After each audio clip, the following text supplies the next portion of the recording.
Success meet ఇవన్నీ నాకు అలవాటు లేవు.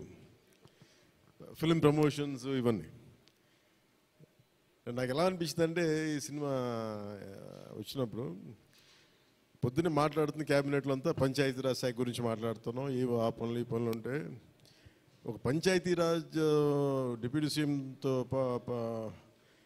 ఉండి పంచాయతీరాజ్ శాఖ నిర్వహిస్తూ ఉంటాను, ఆఫ్కోర్స్ ఫారెస్ట్ అండ్ ఎన్వైరన్మెంట్తో పాటు. సో పంచాయతీరాజ్ శాఖ మంత్రిగా ఉంటూ కేవలం నేను పంచాయతీల వరకే పరిమితం అనుకున్నాను, కానీ సినిమా పంచాయతీలు కూడా చేసి మరి రిలీజ్ చేయాల్సి వస్తుంది నేను ఎప్పుడు అనుకోలే.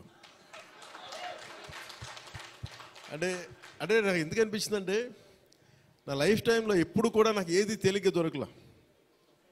ఒక చిన్నపాటి అచీవ్మెంట్ కావచ్చు, ఒక నేర్చుకోవడం కావచ్చు, మేబీ అందరికీ ఇదే ఉంటుందేమో నాకు తెలియదు, కానీ నాకు ఏది కూడా ఏమంటుందని వడ్డించిన విస్తరి కాదు నా జీవితం. ఇప్పుడు అన్నీ కింద పడి ఇన్నాళ్ళకి పోనీ మనం డిప్యూటీ సీఎం అయ్యాం, సినిమా అలా రిలీజ్ అవ్వాలి కదా అని 70 రిలీజ్ అవ్వాలి. ఎంత అంటే ఎన్ని ఇబ్బందులు పడాలి, పంచాయతీలు చేయాలి, ఇవన్నీ చేస్తే నాకు ఒకసారి అలసట వచ్చేస్తాయి. నిద్రలేదు గత వారం రోజులుగా. నా జీవితంలో అది నేను ఆల్మోస్ట్ ఫిల్మ్ ఇండస్ట్రీకి వచ్చి almost close to 28 to 29 years. ఇన్ని సంవత్సరాలు మాట్లాడిన దాంట్లో మొన్న 2 days ఈ సినిమా గురించి మాట్లాడిన దాంట్లో కనీసం 10% కూడా మాట్లాడి లాస్ట్ 28 yearsలో.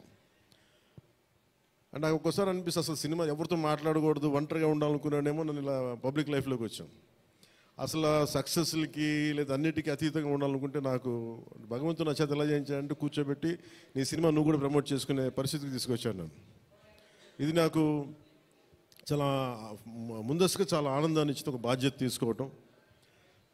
సినిమా సక్సెస్లు ఇవి ఎట్లా ఉంటాయి, రికార్డ్స్ ఇవన్నీ నాకు నిజంగా తెలియదు. నేను ఎందుకంటే అవి ఎప్పుడు తలకెక్కించుకోను కూడా. అది మంచి ఉన్నాయి, దాంట్లో పోయినవి ఉన్నాయి, హిట్ అయినవి ఉన్నాయి. ఇప్పుడు ఈరోజు ఈ సక్సెస్ కానీ ఇవన్నీ ఇది ఏ స్థాయి ఎలా అనేది నాకు నిజంగా తెలియదు యాజ్ టైమ్ అన్ఫోల్డ్స్. కదా ఒకటేమనిపించిందంటే